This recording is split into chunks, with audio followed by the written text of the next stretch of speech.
आप सभी के हृदय में विराजमान परमात्मा को मेरी राम राम। कल आपने देखा कि भरत जी का सारा आक्रोश राज दरबार में फूट पड़ा है और उन्होंने सभी को आड़े हाथ ले लिया है। मर्यादित रूप में पहले क्षमा मांगी कि मैं अब जो कहने जा रहा हूँ उसे एक दुखी मन की बात सुनकर आप मन से न लगाइएगा, क्योंकि भरत जी जानते थे कि अब जो वे कहेंगे इस राज दरबार में वह बात सबको बुरी लगेगी और वह बुरी ना लगे, इसलिए मर्यादा का पालन करते हुए उन्होंने पहले ही सबसे क्षमा मांग ली। और सारी बात कहने के बाद वे बोले कि आप सभी मिलकर मुझे राजा बनाना चाहते हैं। राजा तो मैं बनाया हूँ, विधाता ने मेरे लिए सारे काम कर दिए, तो आपने ये पंचायत क्यों जोड़ रखी है? क्यों बार बार कह रहे हैं कि भरत तुम अयोध्या के राजा बनो? इसका मतलब सभी के अपने अपने कोई स्वार्थ हैं, उन्हीं स्वार्थों के चलते सब मुझे राजा बनाना चाहते हैं। एक बार भी किसी ने यह क्यों नहीं कहा कि भरत तुम राजा नहीं बनोगे, राजा तो राम ही बनेंगे? किसी ने भी नहीं कहा। तो इस पर आश्चर्य व्यक्त कर रहे हैं भरत और अपनी बात को आगे बढ़ाते हुए पूरे दरबार को कह रहे हैं। अब सभी लोग बैठे हैं, जितने गणमान्य जन हैं, कौशल्या हैं, वशिष्ठ जी हैं, सुमंत्र जी हैं, अन्य मंत्रिमंडल हैं, प्रजा के प्रतिनिधि हैं, सबको संबोधित करते हुए अपनी बात आगे जारी रखते हैं। और क्या कहते हैं भरत जी? ग्रह गृहीत पुण्य बात बस तेहि पुण्य बिछिमार। कहते हैं आप लोग क्या कर रहे हैं वो मैं आपको बताता हूँ। सभी लोगों से कह रहे हैं भरत जी, उदाहरण देकर कह रहे हैं, एक ऐसा आदमी जिसे ग्रहों की मार पड़ी हो, बुरे ग्रह जिसके शुरू हो गए हो चलने, उल्टे ग्रह, और वायु रोग से, वो पिशाच रोग से, और ऊपर से पिशाचों ने उसे पकड़ रखा हो, भूत प्रेतों ने भी जकड़ लिया हो। पहले तो ग्रह उल्टे, फिर भूत पिशाच के कब्जे में आया हुआ हो, उन्होंने उसको वशीभूत कर रखा हो, और ते पुण्य बिच्छी मार, और बिच्छू ने ऊपर से उसे डंक मार दिया हो। तीन चीज़ें एक व्यक्ति में अगर हो गई हों, क्या उसके सारे ग्रह उल्टे पड़ गए हों, भूत पिशाच चिपट गए हों और बिच्छू ने काट लिया हो, और उस व्यक्ति को तेही पियाइए बारुनी कहूँ कहा उपचार, उस ऐसे व्यक्ति को आप ऊपर से मदिरा पिला दें, शराब पिलाएं और कहें हम तो इसका उपचार कर रहे हैं। तो भरत जी कह रहे हैं, ये जो राज आप मुझे दे रहे हैं ना, ये राज ऐसे ही जैसे आप मुझे मदिरा पिला रहे हो। मैं जिसके सारे ग्रह उल्टे पड़ गए हैं, भूत पिशाच मुझसे चिपट गए हैं, और ये जो विरह का बिच्छू है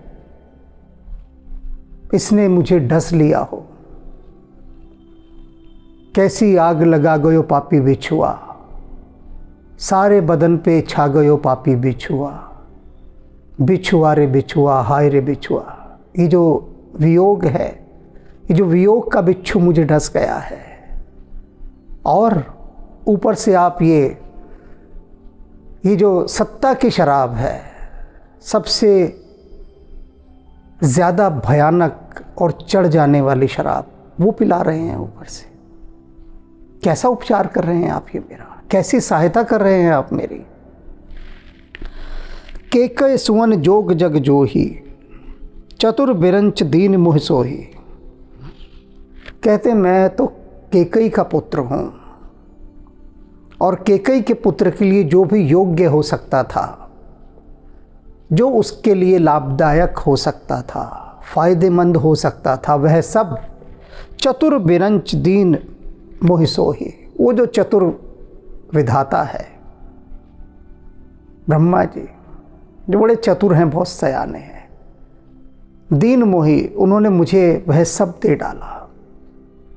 मेरे लिए कोई कठिनाई खड़ी नहीं की सिंहासन देने में, राज तिलक करने में। कैकेयी का पुत्र हूँ भाई, और मुझे जो मिलना चाहिए था वो पहले से ही मेरे लिए इस चतुर विधाता ने सजा कर रख दिया, सब कुछ दे दिया मुझे।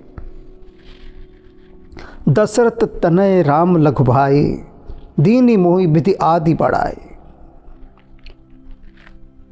कहते हैं कि दो चीज़ परमात्मा ने मुझे व्यर्थ में दी, उनकी कोई आवश्यकता ना थी। क्या दो चीज़? दशरथ तनय राम लघु भाई, दीन मोहि विधि बाधि बढ़ाए। ये जो व्यर्थ की बड़ाई उसने दी, प्रशंसा दी, क्या कि मैं दशरथ का पुत्र हूँ और राम का छोटा भाई हूँ, ये व्यर्थ दे दी। इसका कोई काम नहीं है, बेकार है, कोई अर्थ नहीं इसका। किस मुंह से मैं कहूं कि मैं राम का छोटा भाई हूं? किस मुख से मैं कहूं कि मैं दशरथ का पुत्र हूं? तो ये जो दो बड़ाई उसने मुझे दी, ये व्यर्थ ही दे दी। बस चतुराई में ब्रह्मा जी यहीं चूक गए, यहीं मार खा गए, क्योंकि ये दोनों ही चीज़ें मेरे लिए गर्व का कारण नहीं बने, किसी काम नहीं आई ये मेरे। तुम सब कहूँ कढ़ावन टीका, और तुम सब लोग मुझे क्या कह रहे हो? कढ़ावन टीका, कि राज तिलक कराओ। सभी उत्साहित होकर व्याकुल हैं मेरा राज तिलक करने के लिए। कढ़ावन टीका, तुम सब ये कह रहे हो। राय राजायुष सब कहनी का, आप सब लोग सही कह रहे हैं कि राजा की आज्ञा है और उसका पालन करना ही होगा। मानता हूँ मैं, बिल्कुल सही बात है आपकी कि राजा की आज्ञा है कि भरत अयोध्या का राजा बने।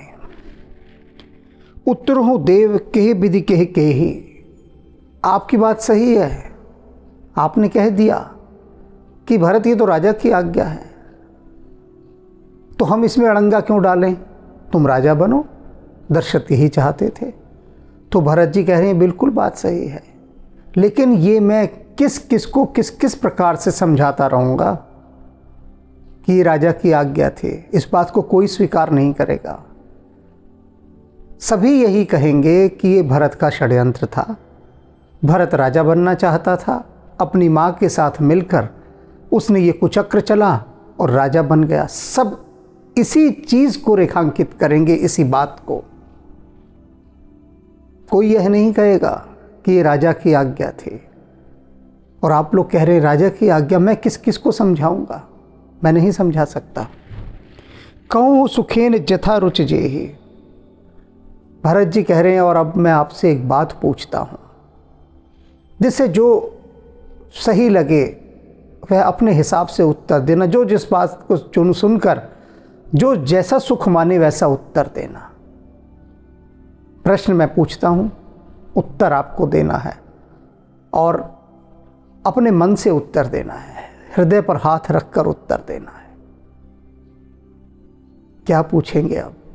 सोचिए, आप भी सोचिए। ये प्रश्न हम सभी से भरत जी पूछ रहे हैं, सभी से। और इस समय अपने को यह अनुभव करना है, भूल जाइए कि आगे की राम कथा आपको पता है कि आगे क्या होने वाला है, सब भूल जाइए। बस ये याद रखिए कि इस समय आप अयोध्या में हैं।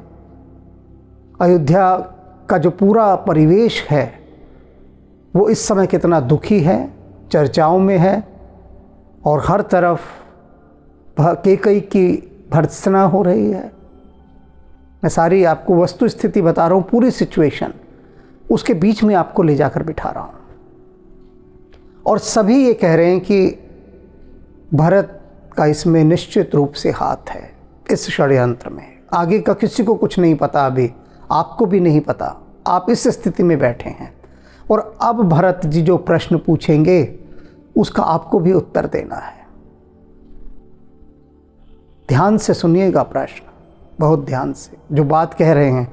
और कह दिया भरत जी ने कि सब अपने अपने हिसाब से इस बात का उत्तर दें। तो क्या पूछ रहे हैं? मोहि कुमात समेत बिहाई, कहूँ कहीं के कीन भलाई। दशरथ राम के वियोग में प्राण त्याग चुके और राम को वनवास दिया गया और कैकेयी के दोनों वर सफल हुए जो वरदान मांगे थे। इस बात की सबसे ज़्यादा प्रसन्नता कैकेयी को है और भरत को है। ये भरत जी कह रहे हैं कि सिर्फ 2 जने संसार में ऐसे हैं जो कह रहे हैं कि बहुत अच्छा काम हुआ, सब काम सुंदर तरीके से हो गया, सारे रास्ते साफ हो गए और कैकेयी के दोनों वर सफल हुए। कह रहे हैं ये हम दोनों तो कह सकते हैं, मेरी कुमाता कैकेयी और मैं उनका बेटा भरत, क्योंकि हमें फ़ायदा हुआ इससे, पूरा फ़ायदा, तो हम तो कहेंगे ये भला काम हुआ है। अब ये सारे लोग जितने यहाँ बैठे हैं, मैं उनसे पूछता हूँ, कहूँ कहीं के कीन भलाई। इनमें से कोई भी व्यक्ति खड़ा होकर ये कह दे कि हाँ ये दोनों काम बहुत अच्छे हुए, बड़े भलाई के काम हुए। आप बताइए क्या कहेंगे आप? भरत जी पूछ रहे हैं कि हम दोनों का तो कहना स्वाभाविक रूप से है, क्योंकि हमें तो फायदा हुआ है दोनों को।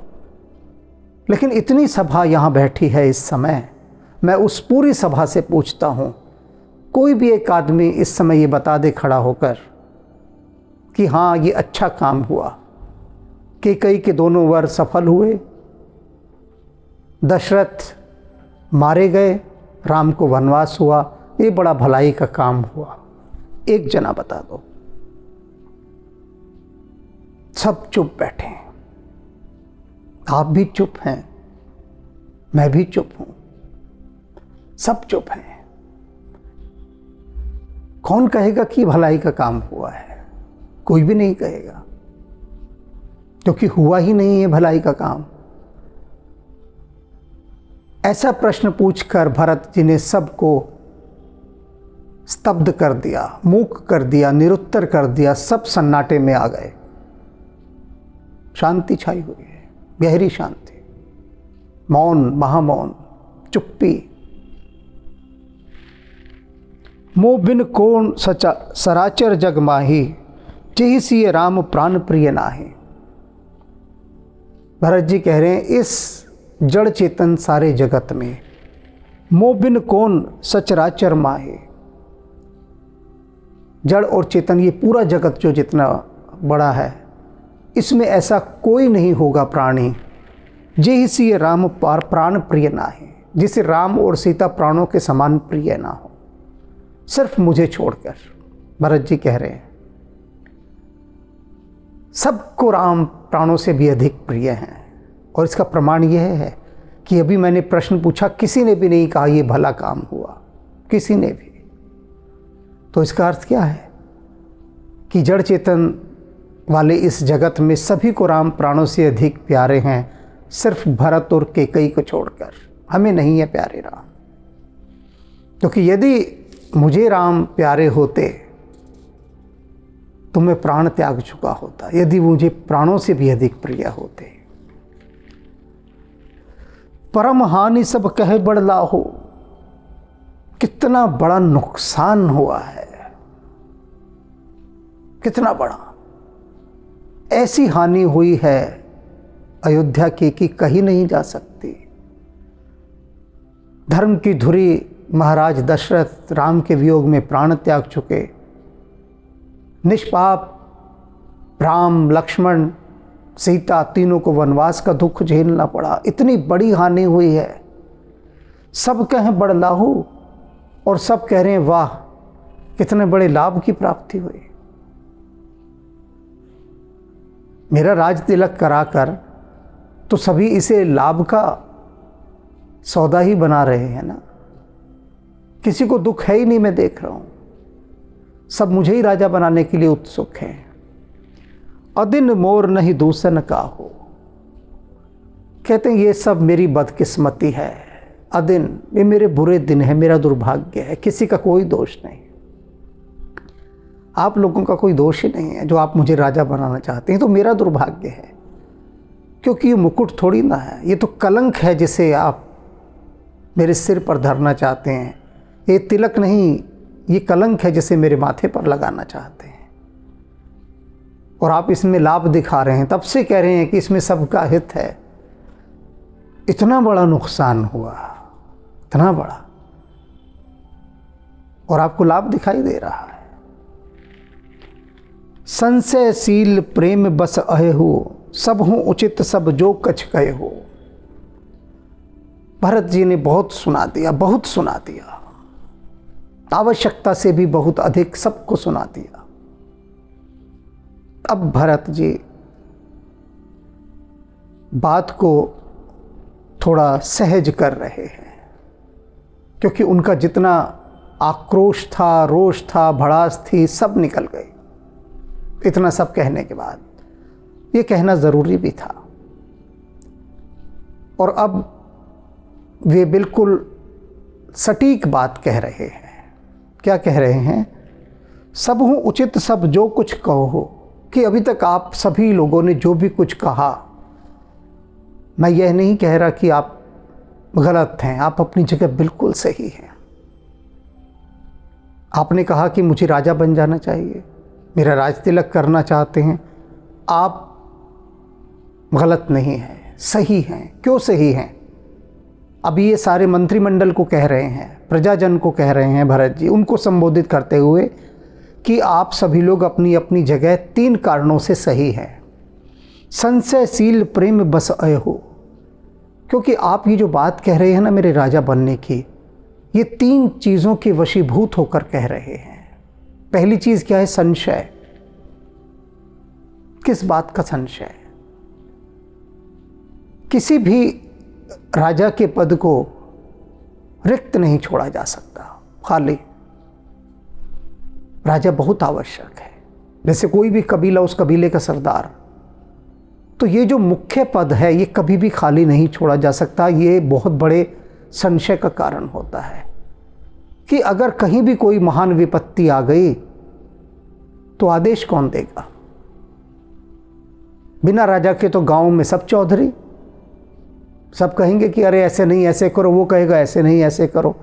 सभी की जो समस्या है उनकी अहम की वो सामने आ जाएगी, ईगो प्रॉब्लम सभी की। वो कहेगा अच्छा मेरी बात नहीं मानी, मैंने तो ये सलाह दी थी। तो इसलिए राजा का होना बड़ा आवश्यक है कि एक व्यक्ति कि उसकी बात अच्छी लगे या ना लगे, माननी सबको पड़ेगी। एक नियंता। तो कहते हैं कि प्रजाजन और मंत्रिमंडल जो कह रहे हैं वो ठीक है, क्योंकि वो संशय के वशीभूत हैं, नहीं छोड़ना चाहिए सिंहासन। और दूसरी बात किसके वशीभूत हैं? शील के, यानी शिष्टाचार के। शिष्टाचार का यह मतलब है प्रोटोकॉल। प्रोटोकॉल यही कहता है कि तत्काल राजा के पद को भरा जाए, चाहे अस्थायी राजा बनाकर, टेम्परेरी कोई राजा बनाया जाए, लेकिन राजा बनाया जाए, राजा होना चाहिए। इसके वशीभूत आकर आप कह रहे हैं। और तीसरा क्या है? प्रेम बस आए हो, प्रेम के वशीभूत होकर। आप सभी अयोध्या से प्रेम करते हैं, देश से प्रेम करते हैं, और आपका वह प्रेम ही कह रहा है कि इस समय पूरा देश जो ठहर गया है हमारा, ये अयोध्या जिसकी गति रुक गई है, वो फिर से अपनी पटरी पर आए, चलने लगे, दौड़ने लगे, यहाँ की रौनक फिर लौट आए। तो ये आपका प्रेम है उसके प्रति। इन सब के कारण आपने कहा, और मैं आपको दोष नहीं दे रहा, आपने कुछ भी गलत नहीं कहा। स्थिति बिल्कुल भरत जी ने स्पष्ट कर दी, बात सही कही है। अब वे अपनी माता कौशल्या की ओर देखते हैं, क्योंकि 3 जनों ने इस बात पर बहुत बल दिया कि भरत को राज तिलक करवा लेना चाहिए। पहले तो मंत्रिमंडल सारा, प्रजाजन, उनको तो उत्तर दे दिया। कौशल्या उन्होंने भी कहा था, वशिष्ठ जी उन्होंने भी कहा था, 3 जने। तो अब कौशल्या ने क्यों कहा उसका वे उत्तर दे रहे हैं। राम मात सुड सरल चित मोह पर प्रेम विशेष। कहते हैं जो राम की जननी है, जिसके पुत्र को वनवास दिया गया, वो बहुत सरल है, बहुत ही सरल। और ऊपर से क्या है, मोह पर प्रेम विशेष, मुझ पर विशेष प्रेम है उनका, क्योंकि वो मुझे राम ही समझती हैं। भरत जी और राम जी दोनों को साथ साथ खड़े कर दो तो बहुत मुश्किल हो जाती थी पहचानने में कि कौन राम है और कौन भरत, जैसे कि जुड़वा हो, एक ही जैसे। जब मिथिला गए हैं तब वहाँ की स्त्रियां क्या कहती हैं कि अरे ये तो पहचान में ही नहीं आ रहे कि कौन राम है और कौन भरत, एक जैसे। और कौशल्या ने भी जब भरत को हृदय से लगाया, जब ननिहाल से लौट कर आए थे, तो उन्हें लगा कि जैसे राम ही लौट कर आ गए हैं और वो राम को अपने हृदय से लगा रहे हैं। इतनी साम्य स्थिति दोनों की। तो भरत जी कह रहे हैं कि मुझ पर तो विशेष स्नेह है कौशल्या माता का, और सरल चित्त हैं। और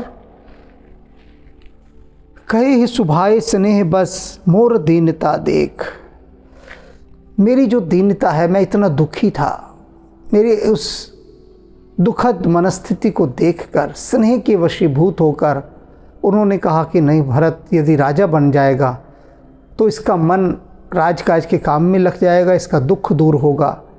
यह सब सोचकर उन्होंने मुझे राजा बनाने की बात की है, स्नेह के वशीभूत होकर, मेरे प्रति विशेष प्रेम के कारण। और वशिष्ठ जी ने क्यों कहा, गुरु विवेक सागर जग जाना। पूरी सभा को कह रहे हैं कि देखिए, गुरुदेव वशिष्ठ हैं, ये विवेक के सागर हैं और ये बात सारा संसार जानता है। अपनी लाभ हानि की बात सोचकर वे कोई बात नहीं कहते, विवेकपूर्ण उनकी हर बात तराजू में तोलने के बाद बाहर आती है, हर बात। ऐसे नहीं बोलते। जब विश्वामित्र अपने यज्ञ की रक्षा के लिए राम को मांगने आए थे दशरथ से, उस समय दशरथ को लगा था कि गुरुदेव वशिष्ठ मना कर देंगे, वो कहेंगे नहीं भेजना, क्योंकि एक समय ऐसा था कि विश्वामित्र और वशिष्ठ की बहुत दुश्मनी थी, शत्रु हो गए थे दोनों एक दूसरे के। और ऐसे समय में जब विश्वामित्र राम को मांगने आए हैं और वशिष्ठ राजगुरु के पद पर हैं, तो वे कह सकते हैं कि नहीं, यह उचित नहीं है, राम अभी बालक हैं, वे यज्ञ की रक्षा के लिए आपकी नहीं जाएंगे राक्षसों से लड़ने। और पूरी आशा थी दशरथ को कि वशिष्ठ यही कहेंगे, लेकिन वशिष्ठ जी विवेकपूर्ण, उन्होंने कहा नहीं, राक्षसों के नाश के लिए यदि एक यज्ञ किया जा रहा है तो उसमें सहयोग हमारी तरफ से होना चाहिए। भरत जी इसीलिए कह रहे हैं कि सारा संसार जानता है कि वशिष्ठ जी विवेक की बात करते हैं।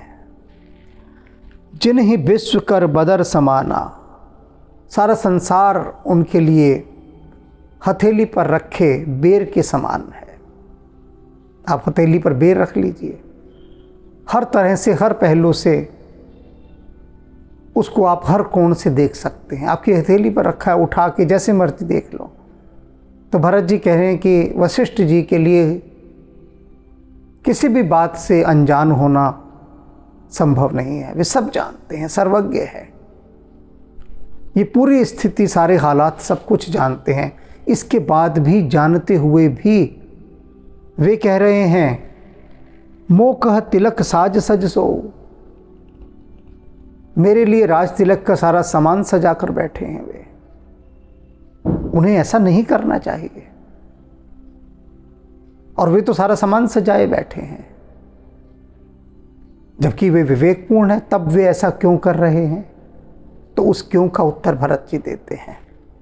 भय भीति विमुख विमुख सबको हो। कहते हैं यहाँ वशिष्ठ जी का कोई दोष नहीं है। कितने सुंदर ढंग से देखो गुरुदेव के सम्मान की रक्षा की है उन्होंने। कहते इसमें उनका कोई दोष नहीं। दोष किसका है? विधाता का है सारा, क्योंकि विधाता विमुख हो गया है। जब विधाता ही विमुख हो जाए तो फिर क्या होता है?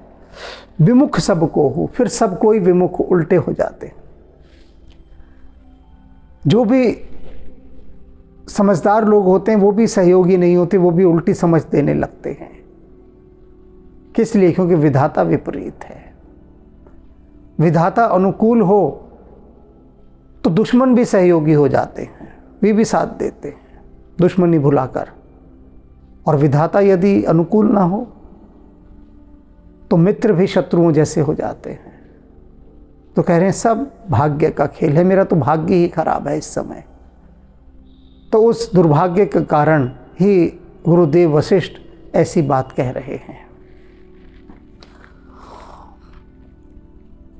परिहर राम सिय जग माही, को न कहिए मोर मत नाही। भरत जी कहते हैं इस संसार में राम और सीता को छोड़कर एक भी जना ऐसा नहीं है, एक भी जना जो ये बात माने कि इस षड्यंत्र में मेरा हाथ नहीं था। सब मान रहे हैं। यह बात अलग है, कोई मुंह से नहीं कह रहा, सब मान रहे हैं। और यहाँ पर परोक्ष रूप से, इनडायरेक्ट वे में उन्होंने सबको इस लपेटे में ले लिया है। कौशल्या को भी, वशिष्ठ जी को भी, लक्ष्मण को भी, सभी को। क्योंकि कह दिया ना कि राम और सीता के अतिरिक्त इस संसार में एक भी जना ऐसा नहीं है जो ये मानता हो कि नहीं इसमें मेरा हाथ नहीं था। जो ये कह भी रहे हैं कि इसमें भरत का हाथ नहीं था, वे भी ऊपर ऊपर से कह रहे हैं। सो मैं सुनब सहब सुख बानी। तो इसलिए जो भी मुझे गालियां दी जा रही हैं, भर्त्सना हो रही है, निंदा हो रही है, कलंक लग रहा है मुझ पर, भरत जी कह रहे हैं मैं सुखपूर्वक उसे सहूंगा। हक बनता है मेरा उन सबको सहना, क्योंकि केवल सीता और राम ही इस बात को मानते हैं कि मैं निष्पाप हूं, निर्दोष हूं, मुझे कुछ नहीं पता था इसके बारे में।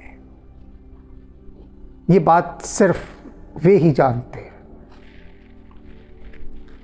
अंत हो कीच जहां तहां पाने। और मैं क्यों ये सब गालियां, ये निंदा, ये बुराई अपनी सुनूंगा? सुख से सुनूंगा। क्यों सुनूंगा? क्योंकि मैं इस बात को जानता हूं कि जहां बहुत अधिक पानी हो जाता है वहां कीचड़ तो होगा ही होगा, होगा ही होगा। तो जहां इतनी सारी इच्छाओं का जल बह गया तो वहां निंदा का कीचड़ तो होना ही था, और उसका सहरा मेरे ही सर बंधना था। तो मैं उसे स्वीकार करता हूं, उन सभी निंदाओं को। डर ने मोही जग कही कि पोचो। भरत जी कह रहे हैं मुझे इस बात का कोई डर नहीं कि संसार मुझे पापी कहेगा, अपराधी कहेगा, बुरा कहेगा कि भरत ऐसा था। परवाह नहीं है मुझे इस चीज़ की, कोई परवाह नहीं। कोई कुछ भी कह ले, मुझे कोई परवाह नहीं। परलोक होकर ना ही न सोचो। कुछ लोग कहेंगे कि इसने अपना परलोक बिगाड़ लिया, मुझे उसकी भी कोई फिक्र नहीं है, कोई सोच नहीं है, कोई चिंता नहीं, कोई ध्यान नहीं दे रहा मैं इन दोनों बातों पर। मेरे लिए कोई मायने नहीं रखती बातें। क्या मायने रखता है? एक ही उर्बस दुसह दवारे। मेरे दिल में तो बस एक ही जंगल की आग लगी हुई है जो जला रही है, मुझे भभक रही है, एक ही आग। और उस एक ही आग से मैं दुखी हूं। वो कौन सी आग है? मोह लग भेसिए राम दुखारी। मेरे कारण से राम और सीता को दुख झेलना पड़ रहा है। मैं कारण हूं उनके वनवास का, उनके दुख का।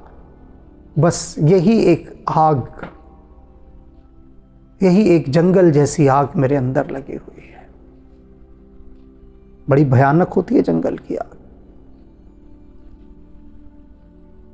देखी होगी सभी ने देखी होगी।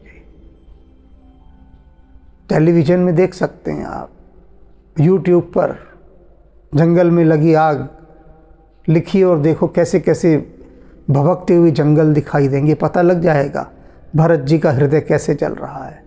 वो कहते मेरे हृदय में जंगल की आग लगी है दावानल, और क्या आग है कि मैं वजह बना हूँ। राम और सीता के वनवास मेरे कारण से हुआ। जीवन लाहु लखन भल पावा। कहते जीवन का जो असली लाभ है ना, सच्चा लाभ, वो तो लक्ष्मण ने पाया है।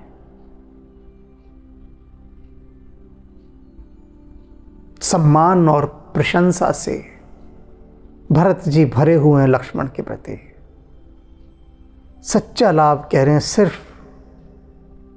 लक्ष्मण ने पाया है, सिर्फ लक्ष्मण ने। भरत जी नतमस्तक हो गए हैं लक्ष्मण जी के प्रति। सब तज राम चरण मन लावा। सब कुछ छोड़कर, तत्काल छोड़कर, उसी क्षण छोड़कर उन्होंने अपना मन राम के श्री चरणों में लगा दिया, उनके साथ चले गए। जीवन का जो सच्चा लाभ है वो तो लक्ष्मण ने ही पाया है। मोर जन्म रघुवर बन लागे। कहते और मेरा जन्म, मेरी बात छोड़ दो, मेरा जन्म तो प्रभु श्री राम को वन में भेजने के लिए हुआ था। मैं तो पैदा ही इसीलिए हुआ था कि उनको वनवास भिजवा सकूं, यही मेरे जन्म लेने का कारण था। झूठ कहाँ पछताऊ अभागे। और कहते हैं ये जो मैं पछतावा कर रहा हूं ना, ये तो सब झूठ मूठ का पछतावा है, दिखावे का है, दिखाने के लिए कि मुझे दुख हुआ है राम के वनवास का, कि कई ने ये सब किया। ये सब जो भी मैं स्वांग रच रहा हूँ, जो भी नौटंकी कर रहा हूँ, ड्रामा कर रहा हूँ, ये सब तो दिखाने के लिए है। दुख थोड़ी ना हुआ है मुझे, मेरा तो जन्म ही इसलिए हुआ था कि राम को वन भेज सकूं। किस दौर से भरत जी गुजर रहे हैं। यदि इस बात को कण मात्र भी अनुभूति के तल पर ले आए हम, कण मात्र, मैं ज्यादा नहीं कह रहा, कण, एक कण, उतना भर भी हम महसूस कर लें, सह अनुभूति, सहानुभूति, उस अनुभूति को वैसे ही बना ले जैसे भरत जी के भीतर चल रहा है, तो जानते हैं क्या होगा। भरत ही हो जाएंगे आप।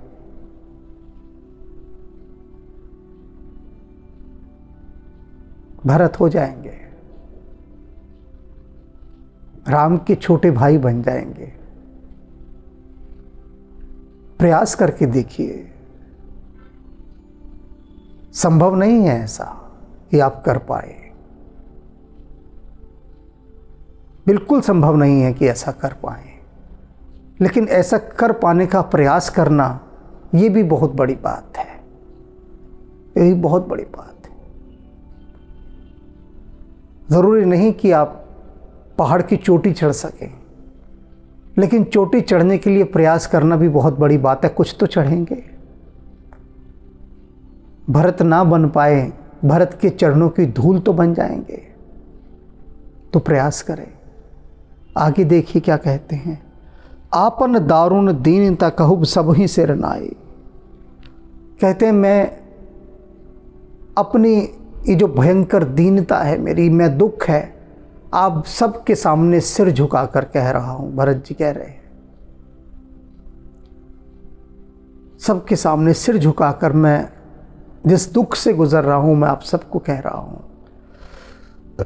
देखे बिनु रघुनाथ पद जिए के जरन न जाई।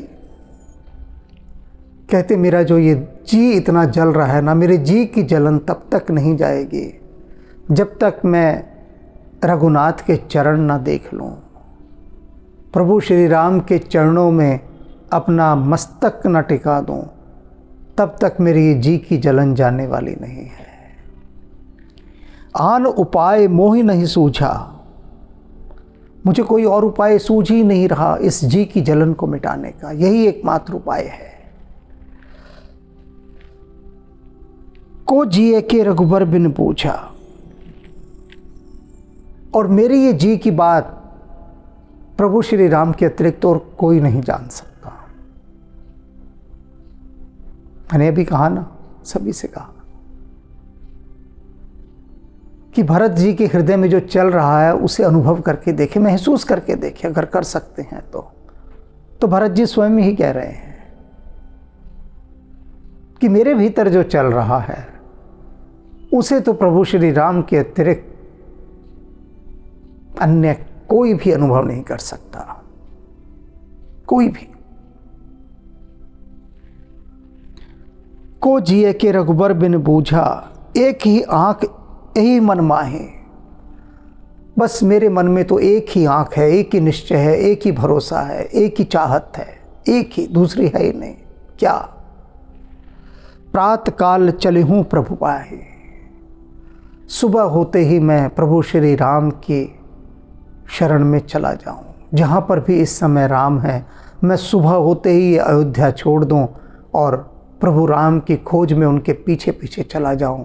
बस यही एक आंख, यही एक इच्छा, यही एक निश्चय, यही एक संकल्प है मेरा। और भरत जी अपने संकल्प पर अडिग रहते हैं, टलते नहीं। संकल्प कर लिया तो अब सुबह जाएंगे ही जाएंगे वे।